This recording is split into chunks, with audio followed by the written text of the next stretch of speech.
हमारी आवाज पहुंचा पाए तो सिर्फ एक काम करा दीजिए, डीओपीटी मंत्री से मुलाकात करवा दीजिए।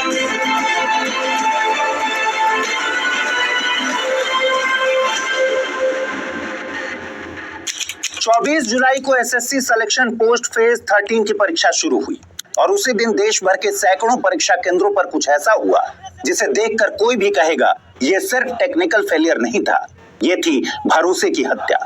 24 जुलाई 2025 तारीख थी उम्मीद की, लेकिन हकीकत में हुआ इसका ठीक उल्टा। एसएससी सिलेक्शन पोस्ट फेज 13 की परीक्षा शुरू हुई और कुछ ही घंटों में देश भर के सेंटर्स पर अफरा तफरी मच गई। ये एग्जाम था या ताश का महल? बस एक झोंका आया और मेहनत, सपने, तैयारी सब कुछ खाक। कोई सेंटर पर पहुंचा तो एग्जाम कैंसिल मिला, कोई अंदर गया तो सिस्टम ही नहीं चल रहा, किसी का माउस नहीं काम कर रहा, किसी की स्क्रीन ठप पड़ गई। स्टूडेंट्स एग्जाम दे रहे थे या सिस्टम से जंग लड़ रहे थे, और ऊपर से बताया जा रहा है कि भाई थोड़ा टेक्निकल ग्लिच है, हो जाता है। ये कैसा ग्लिच है जो हर परीक्षा में आता है लेकिन समाधान कभी नहीं निकलता? और सवाल सिर्फ टेक्नोलॉजिकल फेलियर का नहीं है। आखिर क्यों ब्लैकलिस्टेड एजेंसी एडुकेटी को एसएससी ने कॉन्ट्रैक्ट दिया? क्या लाखों छात्रों की मेहनत एक ब्लैकलिस्टेड कंपनी के हवाले कर देना ठीक है? आखिर क्यों स्टूडेंट्स को सैकड़ों किलोमीटर दूर सेंटर्स दिए गए? क्यों हर बार एसएससी की परीक्षा विवादों में घिर जाती है? किसी ने 3 साल तैयारी की, किसी ने नौकरी छोड़कर कोशिश की, किसी ने माँ बाप की जमा पूंजी को कोचिंग सेंटर्स में झोंक दिया, और बदले में मिला क्या? और अगर स्टूडेंट्स अपनी नाराजगी बताना चाहें तो क्यों हर बार पुलिस की लाठी स्टूडेंट्स का भरोसा तोड़ती है? दोस्तों, आज बात करेंगे एसएससी एग्जामिनेशन में हुई गड़बड़ियों की। स्वागत है आपका। दिल्ली के जंतर मंतर पर जब स्टूडेंट्स का हुजूम जमा हुआ तो आसमान में एक ही नारा गूंजा, हम सिर्फ नौकरी नहीं न्याय मांगने आए हैं।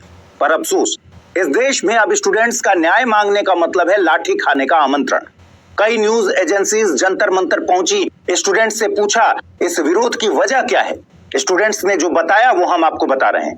देखिए, एसएससी कह रहा है कि भाई एडमिट कार्ड मिलेगा, जरूर मिलेगा, हर बार मिलता है, इस बार भी मिलेगा, लेकिन इस बार एग्जाम के सिर्फ 2 दिन पहले मिलेगा। इस बार तो ऐसा लग रहा था कि एसएससी को अपनी ही परीक्षा में दिलचस्पी नहीं थी। विद्यार्थियों को परीक्षा के 2 दिन पहले तक पता नहीं था कि वो एग्जाम देने कहां जा रहे हैं। स्टूडेंट्स कैसे 2 दिन पहले ट्रेन का रिजर्वेशन करवाएंगे? 2 दिन पहले कंफर्म सीट मिलती भी है कहीं? चलिए मान लेते हैं कि 2 दिन पहले इसलिए एडमिट कार्ड दिए जाते हैं क्योंकि सेंटर आसपास ही मिलता है, लेकिन ये एसएससी है, तर्क से परे। एक स्टूडेंट कानपुर से था, सेंटर मिला उडुपी, कर्नाटक। इतना ही नहीं, जयपुर के एक स्टूडेंट को सेंटर ज्यादा दूर नहीं मिला, बस अंडमान निकोबार मिला। एसएससी स्टूडेंट को स्टूडेंट थोड़ी समझता है, उसके लिए स्टूडेंट है सुपरमैन। उड़कर सेंटर पहुंच जाएगा, चाहे आप दुनिया के किसी कोने में दे दो।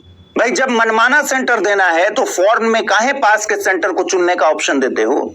चलो, स्टूडेंट जैसे तैसे मैनेज करके दूर दराज के सेंटर पहुंच भी जाता है। कोई जॉब करने वाला भी बॉस की मान मनौवल करके छुट्टी लिया होगा कि मैं भी एसएससी का एग्जाम दूंगा, लेकिन एसएससी सेंटर पर भी स्टूडेंट्स के लिए सरप्राइज प्लान करके बैठा हुआ था। एसएससी का कहना है कि वो हमने थोड़ा सा एग्जाम कैंसिल कर दिया है, लेकिन आप हिम्मत मत हारिए, अगले साल फिर अप्लाई करिएगा। अगर किसी को भरोसा था कि एग्जाम सेंटर में पहुंचकर परीक्षा हो जाएगी तो वो जल्द ही बेहोश मिला होगा। कई सेंटर्स पर एग्जाम कैंसिल हो गए, पहले से ना कोई ईमेल आया, ना कोई एसएमएस। एक स्टूडेंट ने बताया कि सेंटर दूर दराज के खेतों के बीच में था। ऐसी भी जानकारी मिली कि कई सेंटर्स पर सुरक्षा व्यवस्था ही नहीं थी, सुरक्षा अधिकारी ही नहीं थे। अब खुद सोचिए, यहाँ अगर स्पॉन्सर्ड नकल हुई परेशानी है। आधार ऑथेंटिकेशन अनिवार्य कर दिया गया, कई स्टूडेंट्स फॉर्म ही नहीं भर पाए थे, वो अलग बात है, लेकिन जो फॉर्म भर पाए उन्हें सेंटर पर ओटीपी, वेरिफिकेशन और बायोमेट्रिक में घंटों उलझाया गया। एक स्टूडेंट कहता है कि पेपर से ज्यादा दिमाग तो फिंगरप्रिंट में लग गया। इस सरप्राइज से जैसे तैसे उबर कर स्टूडेंट कमरे में घुसता है। कई स्टूडेंट्स ने बताया कि हॉल में पंखे नहीं थे, कुर्सियां टूटी हुई थी, कमरों में दम घुट रहा था। चलिए, ये भी झेल कर स्टूडेंट एग्जाम में फोकस करता है। अब उसका सामना होता है दुनिया के सबसे आधुनिक सुपर कंप्यूटर से। पेपर ऑनलाइन होता है ना। स्टूडेंट इष्ट देव का स्मरण करके सुपर कंप्यूटर के चरण स्पर्श करके पेपर देना शुरू करते हैं, लेकिन पेपर शुरू होते ही डिजिटल इंडिया मिशन भी नतमस्तक हो गया। यह सुपर कंप्यूटर इतना आधुनिक था कि बीच पेपर में इसका माउस चलना बंद हो गया।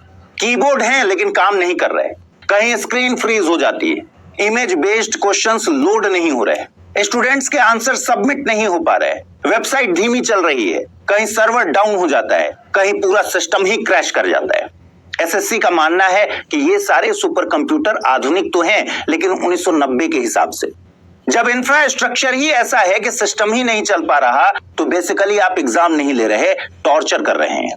कुछ स्टूडेंट्स इस चक्रव्यूह के आखिरी पड़ाव पर पहुंच भी जाते हैं, लेकिन कहानी में ट्विस्ट अभी बचा है।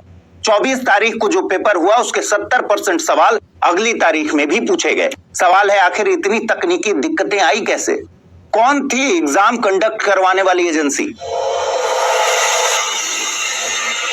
देखिए, एसएससी ने एग्जाम करवाने का ठेका दिया है एक बेहद साफ सुथरी एजेंसी को। नाम है एडुकेटी करियर टेक्नोलॉजीज प्राइवेट लिमिटेड। नाम जितना बड़ा है, कारनामे उससे भी बड़े। नाम सुनने में तो ऐसा लगता है जैसे कोई टेक्नोलॉजी की हाई फाई फर्म हो, हर बात पर एआई वेआई फेंक कर मारती हो, लेकिन असलियत कुछ और है। हल्के में मत लीजिए। बेंगलुरु में बैठी इस कंपनी का मेन काम है असेसमेंट सॉल्यूशंस प्रोवाइड करवाना, यानी परीक्षाएं आयोजित करवाना, डेटा प्रोसेसिंग, रिजल्ट एनालिसिस और स्किल टेस्टिंग जैसे काम करना।